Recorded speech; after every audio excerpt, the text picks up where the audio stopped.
오늘 이제 읽었던 본문은요, 누구와 대화하면서 나온 비유의 말씀입니까?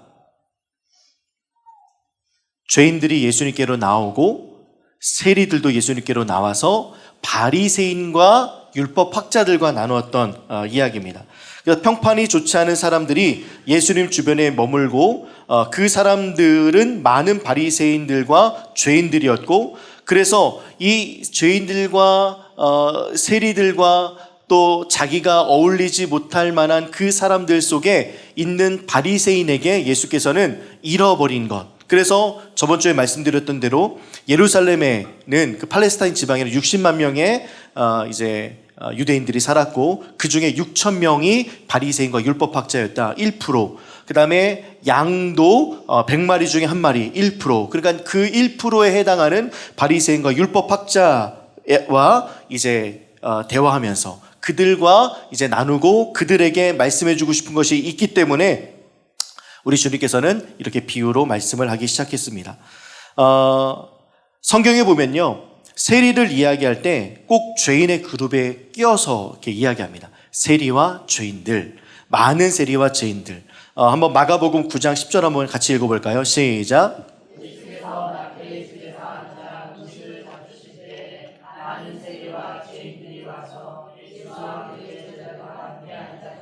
많은 세리와 죄인들이 있었죠. 또 마가복음에서도 그의 집에 앉아 잡수실 때에 많은 세리와 죄인들이 예수와 그의 제자들과 함께 앉아 있으니 이는 그러한 사람들이 많이 있어서 예수를 따름이러라. 또 많은 세리와 죄인들, 세리 함께 죄인들 이렇게 따라옵니다.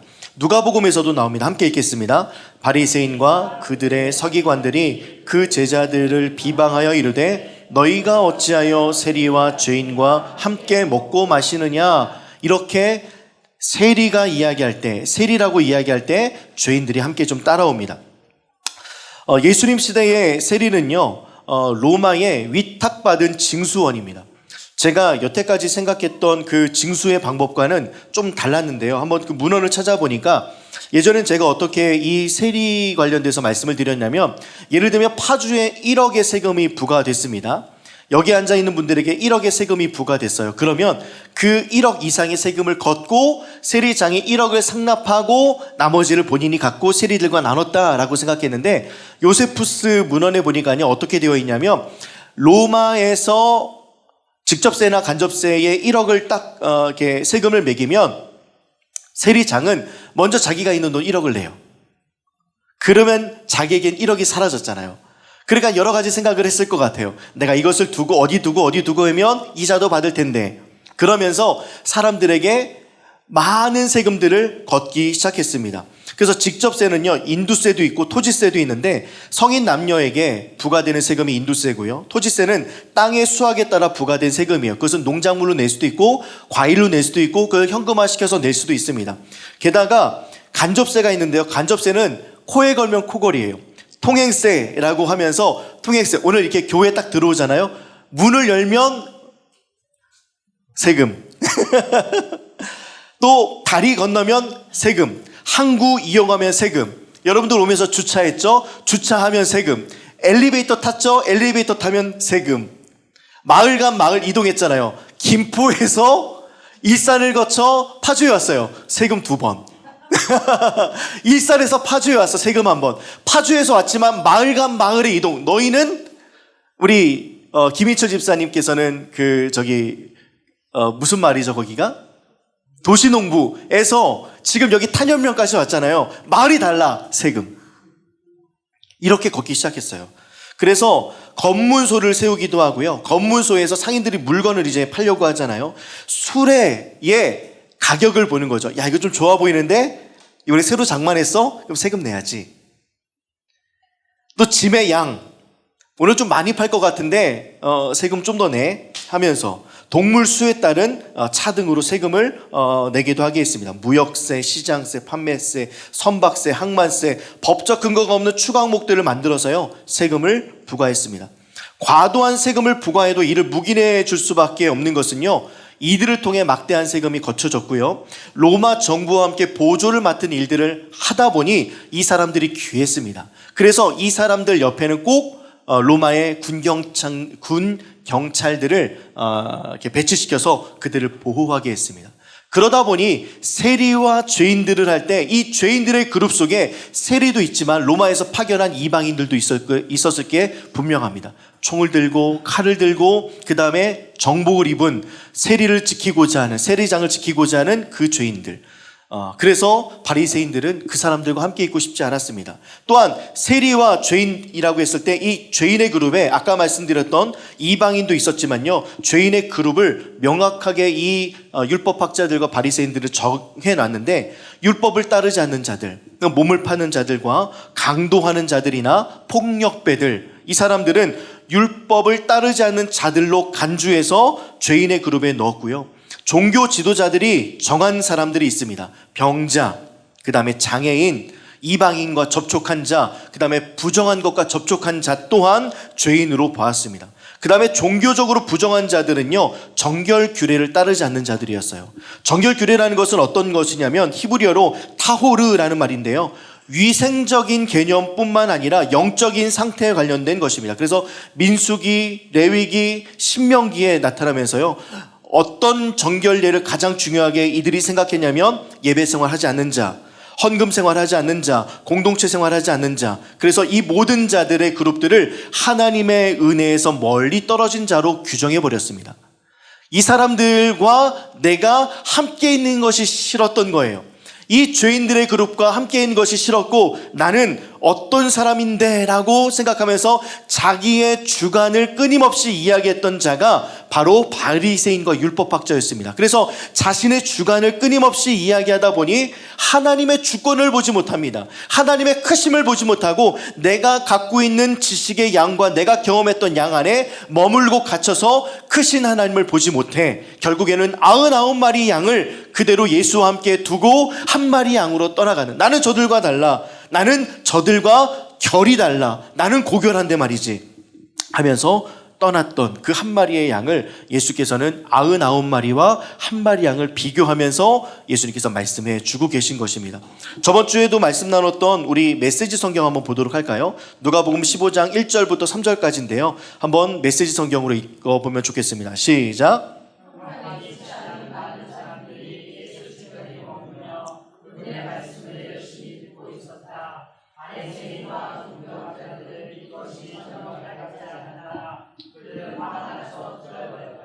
자, 보십시오. 평판이 좋지 않은 자들, 세리와 죄인들이었죠. 아까 그 죄인의 그룹들, 예수 주변에 머물면서 그분의 말씀을 열심히 듣고 있었다. 예배하고 있었잖아요.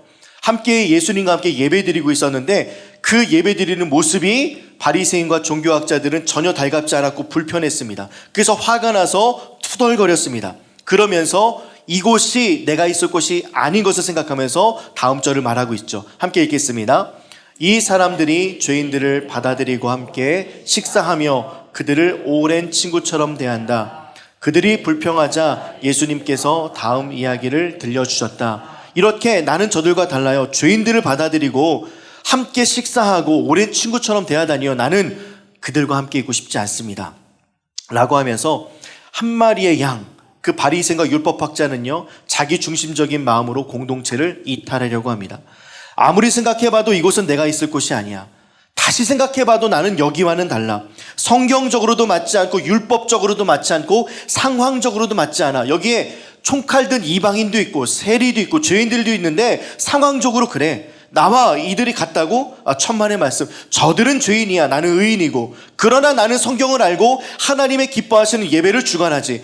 헌금 생활, 기도 생활, 무엇보다도 613개나 되는 율법을 다 지키고 있고 장로의 유전도 따르고 있어. 나와 다른 무리들의 있을 이유가 없어. 저 사람은 더럽고 관리도 되지 않았고 가진 것도 없고 심지어 고결하지도 않아. 하면서 이 자리를 떠나려고 합니다. 그때 예수님께서는 결국 무리에서 이탈한 바리새인과 율법학자들을 오늘 본문에서 한 마리 양으로 규정하고 함께 세리와 죄인들 모였던 제자들 그리고 예수를 따랐던 사람들을 99마리로 규정하면서 말씀하고 있는 것입니다. 저번 주 말씀에서의 읽었던 그 잃었던 비유는 잃은 양은 죽어있는 상태고 드라크마는 사라진 상태고 탕자는 결과가 결정된 상태다라고 말씀을 드렸습니다. 자기와 다르다고 떠나놓고 보니까요, 자기가 옳다고 하는 길에 마주한 자신의 모습을 딱 보게 되거든요. 예수와 함께 있을 때는 죄인들의 모습이 좀 계속 생각이 났을 겁니다. 왜 저들은 죄인인데 계속 웃으면서 예수의 친구와 같이 저렇게 하하호호 웃으면서 식사하고 서로 사진 찍고 서로 어깨를 치고 행복하면서, 우리 막 밥 먹고 그럴 때 막 웃으면서 막 깔깔거리면서 다리도 치고 어깨도 치고 하는 그 모습들이 아마 생각이 났을 것 같아요. 결국 내가 가려던 길을 더 이상 갈 수 없음을 깨닫고 내가 있는 위치를 보니 너무 멀리 와버렸고 판단들이 나를 너무 먼 곳으로 인도했다 생각하다 보니까 결국에는 한 마리 양으로 떠났지만 외로운 길을 떠났고, 나를 살펴보고 상황을 살펴보니 내 안에 불은 사라지고 그리스도 예수의 말씀의 지식은 가득함에도 불구하고 내 안에 불이 사라졌던 것을 보면서 결국 멀리 갔던 그 자리에 가만히 우두커니 서 있는 자기 자신의 모습을 발견했던 예수 그리스도는 그를 찾으려는 애씀을 하기를 결정하십니다. 그러면서 99마리를 두고 한 마리 양을 찾으러 예수께서는 당신의 열심을 가지고 그를 찾아 나서는 모습이 바로 오늘의 본문의 말씀입니다. 나는 바리새인과 다른데, 내가 알기로는 바리새인은 목사님이나 아니면 교수님들이라고 생각할 텐데, 맞아요, 그렇게 볼 수도 있습니다. 그런데 바리새인의 또 다른 말은요, 예수를 알지만 예수를 제대로 따르지 않는 사람들, 예수를 내가 머릿속으로는 알지만 내 마음으로 따르지 않는 사람들, 내 마음에 불이 식어 하나님 아닌 다른 것에 내 마음이 불일 듯하는 사람들을 또다시 우리 시대의 바리새인이라고 이야기할 수 있을 것입니다. 내 안에 하나님 아닌 다른 것으로 막 불타올라요. 막 이것도 하고 싶고 저것도 하고 싶고 저기도 가고 싶고 이것도 경험하고 싶고 하는 것들이 막 불타올라요. 그런데 그 안에 하나님이 없는 상태는 멈춰야 하는데 멈추지 않고 떠나간 상태가 바로 바리새인과 율법학자가 99마리 예수와 함께 있음에도 불구하고 그것이 좋은 것을 알면서도 나는 여기와 달라 하면서 자신의 생각과 자기의 주관으로 자기의 갈 길을 가고 있는 모습. 오늘 그 모습에 여러 가지 다른 우리 성경의 인물들을 좀 살펴보고 싶은데요. 첫 번째로는 자신으로 살아간 사람 야곱, 혈기로 살아간 사람 모세, 눈의 결정으로 살아간 롯에 대해서 한번 살펴보고 이 사람들과 한번 여러분들을 한번 좀 등치시켜서 한번 생각해 보시면 좋겠습니다. 야곱은요, 태어나면서부터 경쟁자였습니다. 그래서 형 에서의 발 뒤꿈치를 붙잡고 태어났죠. 야곱이라는 이름 뜻 자체가 붙잡는 자, 속이는 자, 넘어뜨리는 자입니다. 그래서 팥죽 한 그릇으로 형을 속이고 축복을 훔쳤습니다. 결국 도망자 싱세가 되죠. 그리고 나서 돌베개를 베고 이제 불편하게 잠을 자는데 이제 꿈에서 하나님께서 찾아오십니다. 사닥다리와 이제 천사를 보게 되죠. 창세기 28장 12절 말씀을 한번 같이 읽어보면 좋겠습니다. 시작.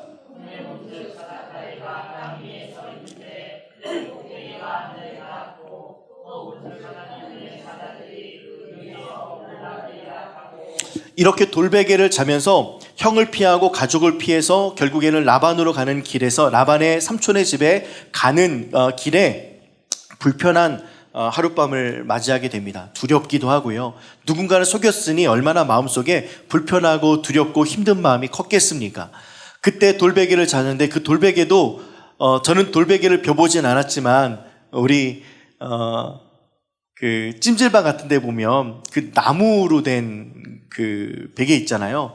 그거 볼 때마다 좀 이렇게 돌베개 생각나도 그걸 어떻게 그 어른들은 베고 주무실까? 편한지는 모르겠는데 저는 불편하더라고요.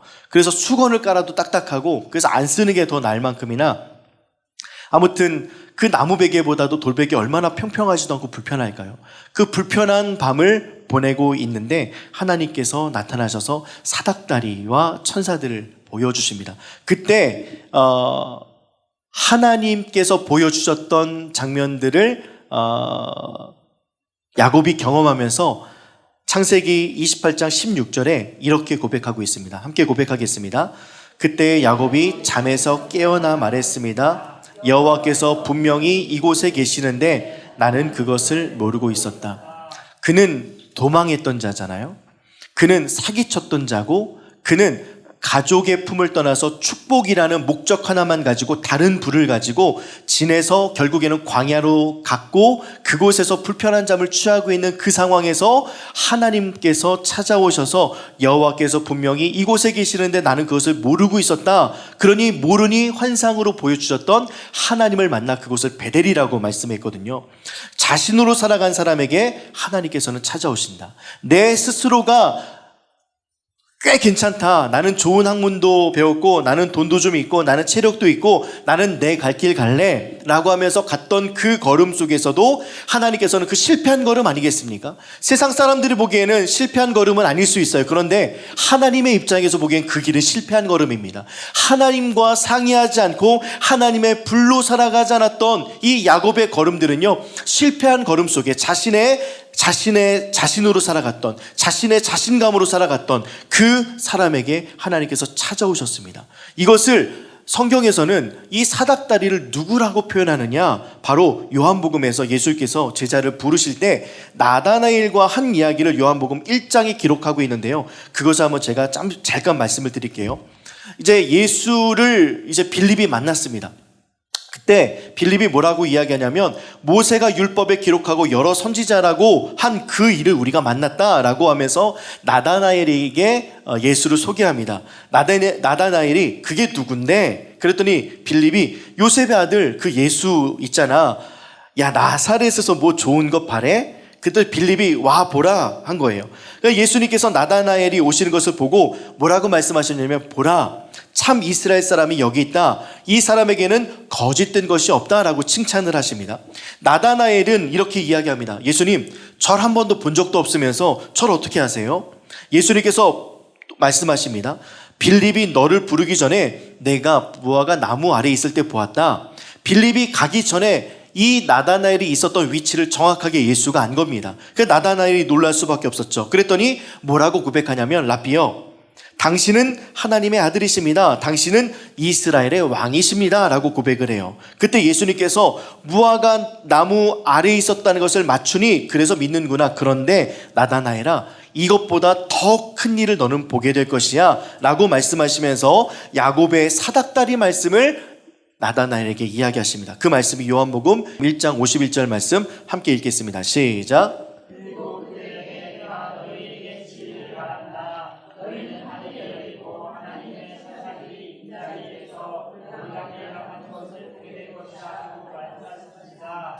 나다나엘에게 이스라엘에서 가장 선하고 거짓이 없다라고 하지만 그 누구도 찾아주지 않았던 고결한 성품을 갖고 있었기 때문에 사람들이 가까이 하지 않았을 테고요.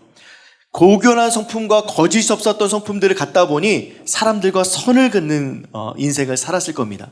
그때 예수께서 사닥다리를 인자 위에서, 인자로 비유하면서 말씀해 주고 계십니다. 야곱과 같이 자신으로 살아갔던 자가 또한 나다나엘인데 그 나다나엘에게 사닥다리가 위에서부터 아래로, 하나님께서 위에서 사닥다리를 내려주시는 것이 아니라 아래서부터 위로라는 표현을 씁니다. 그래서 오르락 내리락이에요. 내리락 오르락이 아니라 여기서부터 올라가, 예수가 있는 곳에서부터 올라가고 그곳에서부터 다시 예수께로 내려옵니다. 이렇게 아래서부터 위로 있는 이 사닥다리, 예수라고 말씀하시면서 인자를 그렇게 소개하고 있습니다. 그러니 야곱도 곁에 예수가 있었고 사닥다리로요.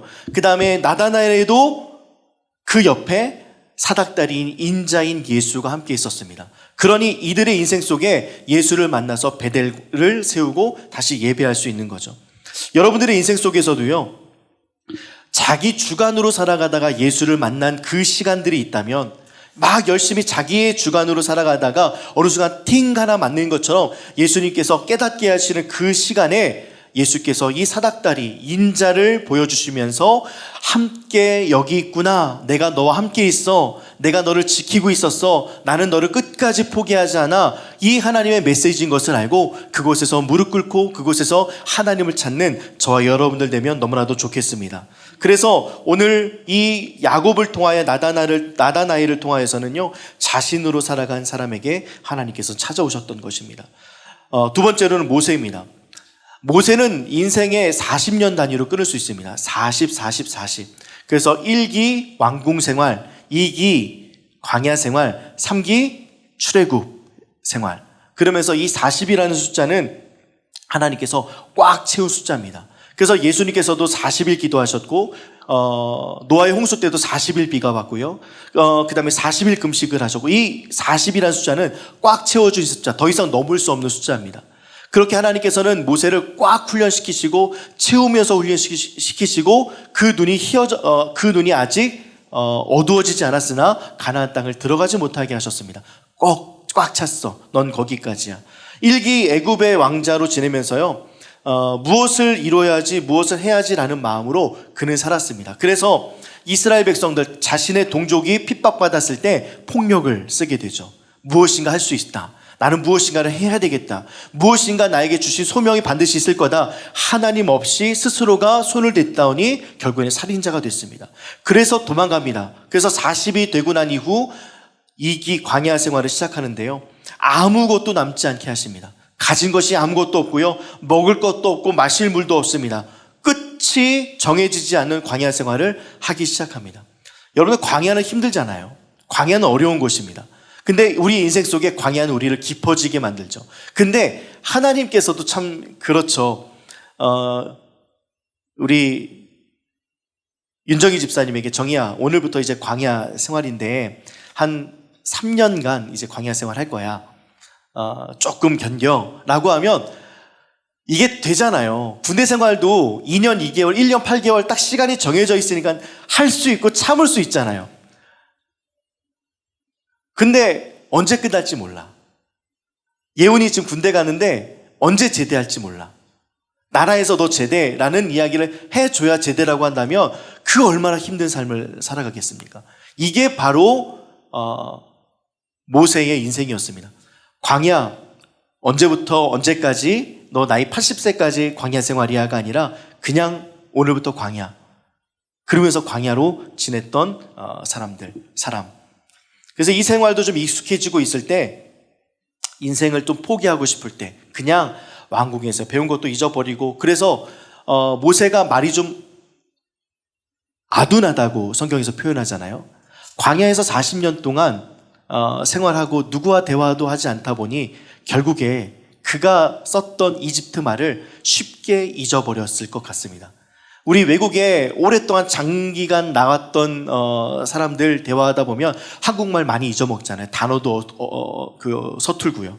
그런 것처럼 모세는 이집트에서 40년 동안 배웠던 언어조차도 잊어먹을 만큼 모든 인생이 전부 다 사라져버린 그때에 하나님께서는 떨기나무 가운데 모세를 보게 됩니다. 그러면서 하나님의 음성을 듣습니다. 출애굽기 3장 4절부터 5절까지 말씀 함께 읽겠습니다. 시작.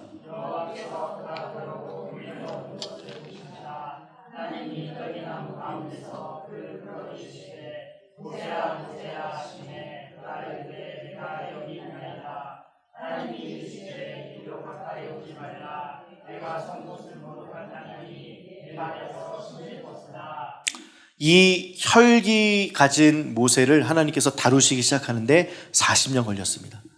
이 혈기로 살아갔던 자를 하나님께서는 광야에서 멈추시고 하나님께서는 그에게 찾아오셔서 새로운 사명과 소명을 주십니다. 그냥 버려두지 않으시고 결국에는 하나님께서 한 마리 양을 찾아오신 것처럼 찾으십니다.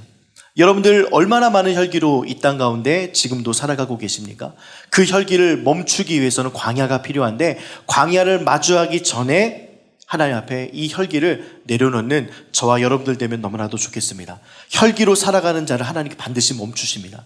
나의 주관으로 살아가는 자를 하나님께서 반드시 멈추시고, 나의 생각으로 살아가는 자를 하나님께서 멈추시고, 나의 어떠함으로 살아가는 사람을 하나님 멈추시고 난 이후에, 그렇게 훈련하시고 난 이후에 하나님께서 찾아오시기 시작합니다. 롯도 그렇습니다.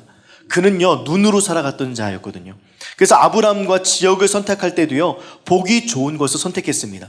그래서 애굽과도 같았고 에덴과도 같은 소돔을 선택합니다. 우리 지금 쭉 창세기 우리 온통감사 식구들 읽고 있는데요, 그때 창세기 14장에 어떤 그 사건이 나오냐면요, 엘람왕 그돌라오멜 중심으로 4개의 강력한 쪽의 연합국이 이게 형성이 됐습니다. 그리고 밑에 소돔을 중심으로 한 5개의 연합국이 있었는데, 이 5개의 남쪽 연합국은요, 약해요. 힘이 없습니다. 그래서 12년 동안 해달라는 거 다 해줬어요. 그런데 12년 동안 하다 보니까 이거 할 짓이 못 되거든요. 우리도 흉년들 때 있고 그들의 배만 채워주는 것 같아서 5개의 연합국이 이제 딱 결속을 해서 이제부터 조공 안 해. 안함. 너희들끼리 알아서 셈. 이렇게 된 거예요. 그렇게 했더니 12년째까지 조공을 들이다가 조공을 안 바치니까 이 그돌라오메를 중심으로 한 4개의 연합국이 힘을 합쳐서 이제 남쪽을 칠 준비를 합니다. 1년 지나서 13년째에 치는데 한번 해볼만 할 줄 알았지만 여전히 약한 5개의 남쪽의 연합국은요 4개의 연합국에 패하게 됩니다. 그때 소돔에 살았던 롯의 식구들과 가족들, 재산 모든 것들이 이제 뺏겨갑니다. 이것을 알았던 아브라함이 하나님께 기도하고 그를 찾으러 갔던 사건이 있었습니다. 결국 우리 눈으로 선택했던 소돔, 그런데 그렇게 한번 구출받았던 롯과 그 가족은요 소돔을 포기하지 못합니다. 그래서 하나님께서 그 소돔을 유황으로 심판하실 때, 불로 심판하실 때도 그 자리에 있었습니다. 그때도 하나님께서는 롯에게 찾아가서 눈으로 살아갔던 자, 자기 좋을 대로 살아갔던 자, 자기 행복으로 살아갔던 자, 내 느낌과 도파민으로 살아갔던 그 자에게 하나님께서는 찾아가셔서 하나님께서는 그를 구원해내십니다. 결국에는 끄집어내시기 시작하십니다. 이것이 하나님의 모습이죠. 혹시 여러분들 어떤 모습으로 살아가고 계십니까? 자기 자신의 힘으로 살아가는 사람, 혈기로 살아가는 사람, 눈에 보기에 좋은 대로 살아가는 사람, 이렇게 우리는 성경의 인물처럼 살아가고 있습니다. 그때마다 하나님께서는 여러분들 포기하지 않으시고 한 마리 양을 찾고 찾을 때까지 찾아오신다는 사실을 기억하시길 바랍니다. 그런데 하나님께서 멈추게 하시는 그 시점이 있으니 그 멈추게 하시는 시점에 여러분들이 들어가서 언제 끝날지 모르는 광야를 경험하지 마시고 지금 먼저 오늘 이 시간 하나님께서 나에게 찾아오셨다라고 생각하시면서 하나님과 함께 그 걸음을 멈추고 99마리 있는 그 공동체로 제자리를 찾게 되는 아름답고 귀한 역사가 여러분들의 삶 가운데 있기를 주님의 이름으로 축복합니다. 하나님은요, 하나님께서 택하신 백성은요 결국 찾아내십니다. 끝까지 추적해서 찾아내십니다. 끝까지 하나님께서는 추격해서 찾아내시고 결국에는 그를 데리고 오시고 맙니다. 넘어지기 쉽고요, 가고 싶은 곳 꼭 가야 되고요, 사고 싶은 것 사야 되고, 먹고 싶은 것 참기 쉽지 않고, 사고도 치고 미끄러지기도 하고, 참을성도 없고 끈기도 없고, 화는 또 그렇게 잘 내고요, 도망치고 숨는데 선수인 우리들에게 하나님께서는 찾아오십니다. 왜 찾아오실까요? 우리 너무나도 잘 알기 때문에 찾아오십니다. 그렇게 살면 결국 넘어지고 깨지고 아파하고 결국에 일어설 수 없을 만큼이나 큰 상처를 입을 것이 분명하기에 하나님께서 주시는 불로 살아가야 되는 것을 알려주고자, 그것을 너무나도 잘 아시고자 결국 하나님께서는 찾아오십니다. 이런 우리들의 모습을 아시고요, 시편에서는 이렇게 하나님께서는 딱 못을 박아 놓았습니다. 여호와께서는 모든 넘어지는 자들을 붙드시며 비굴한 자들을 일으키시는도다. 이것을 원어로 보면요, 모든 넘어지는 자, 모든 비굴한 자, 모든이 각각을 수식하고 있습니다.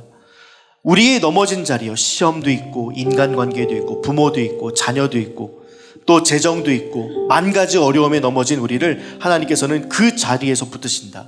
아까 혈기로 넘어간 자에게 붙드시고 자신으로 살아간 자를 붙드시고 또 눈에 보기 좋은 곳을 선택한 자에게 찾아가서 우리를 붙드시고, 헛된 경건으로 넘어진 자들, 오늘 보았던 바리새인과 율법학자들, 결국 모든 이 중요한데 이 모든 자리에서 하나님께서는 넘어진 자들을 붙잡으시고 일으키신다.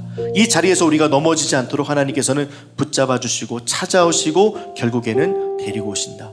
이 찾아오다라는 히브리어 단어가 아라쉬라는 단어인데 점유하다, 빼앗다라는 단어입니다. 점유하다라는 것은 어떤 의미냐? 요 내 거야. 자신의 것이기 때문에 하나님께서는 반드시 찾아오십니다. 세상에게 빼앗겼기 때문에 다시 되찾아 오십니다. 그래서 누가복음의 핵심은 이것입니다. 우리 19장 10절 말씀 함께 읽겠습니다. 시작.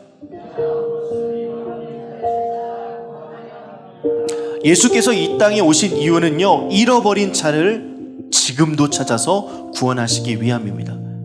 지금 홍콩에 간 자, 일본에 간 자, 캠핑에 간 자, 강원도에 간 자, 뭐 태국에 갔던 자, 뭐 기타 등등 우리의 모든 발걸음 속에 하나님께서는 잃어버린 자를 찾기 위해서 오셨습니다. 제자리를 찾으려고요. 그래서 나를 우리로 만들어주기 위해서 내가 끊임없이 내 갈 길을 갔잖아요. 제 갈 길을 갔지 않습니까? 혼자 그 길을 갑니다. 그런데 그 길을 하나님께서는 멈추시고 우리로 만들어주시면서 그 어깨에 그 양을 업고 오십니다.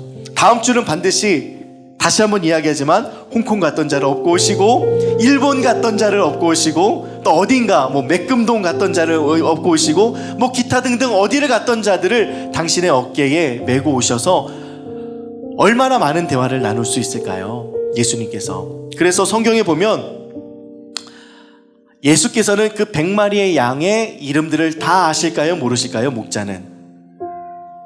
목자는 그 양들을 부를 때 양아, 아니면 뭐 이렇게 자기가 부르고 싶은 어떤 이름을 부를까요? 공동체로서. 아니면 한 마리 한 마리 양의 이름을 부를까요? 한 마리 한 마리 양을 부릅니다. 요한복음 10장 3절에 그렇게 나오는데요, 함께 읽겠습니다. 시작. 문지기는 그를 위하여 문을 열고 양은 그의 음성을 듣나니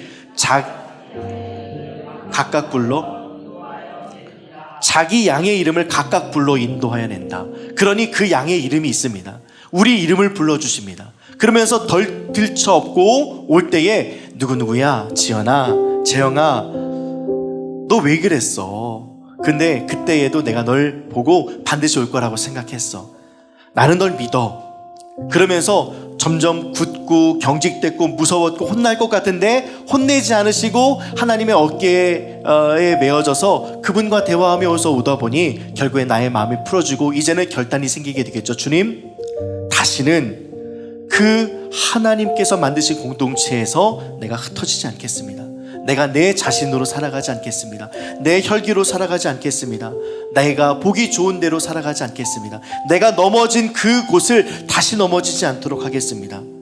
이렇게 하나님과 대화하면서 올 때에 누군가가 또다시, 양들은 각각 제 길로 가는 동물들 아니겠습니까? 그 동물들이 다른 곳으로 갔을 때, 다른 곳으로 가려고 할 때 경험했던 그 예수와 함께 가며 오며 경험했던 그 나눴던 대화들 속에 이 사람을 이해해주고 이제는 그 사람을 위해서 중보기도 해줄 수 있는 그런 마음과 여유가 생기지 않겠습니까?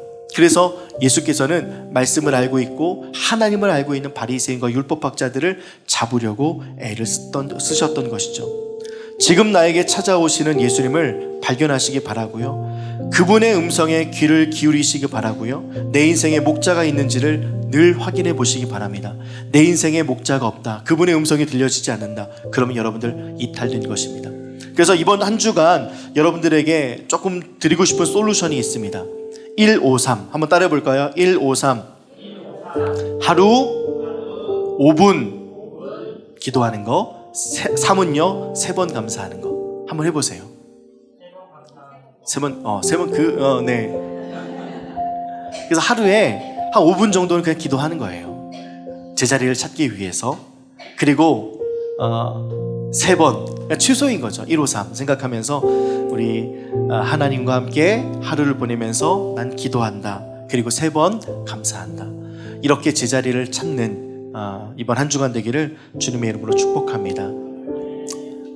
제자리 꼭 여러분들 찾으시고요. 그 제자리를 찾을 때 우리 하나님께서 아프게 하려고 애를 쓰시는 것이 아니라 올바른 길로 인도하시려고 그렇게 하나님께서 광야를 사용하시기도 합니다. 그런데 그 광야가 무서워서 여러분들 두려워하지 않으셨으면 좋겠는 게요, 광야는 주님만 나의 도움이 되는 것을 경험하는 것. 그래서 광야를 지나며라는 찬양 우리 너무나도 잘 알잖아요. 주님만 내 도움이 되시고 주님만 내 친구 되시는 그곳이 광야다라는 것을 찬양을 통해서 또 이렇게 들으시고 경험하면서 이 한 주를 하나님과 함께 넉넉히 승리하는 이 한 주가 되기를 주님의 이름으로 축복합니다.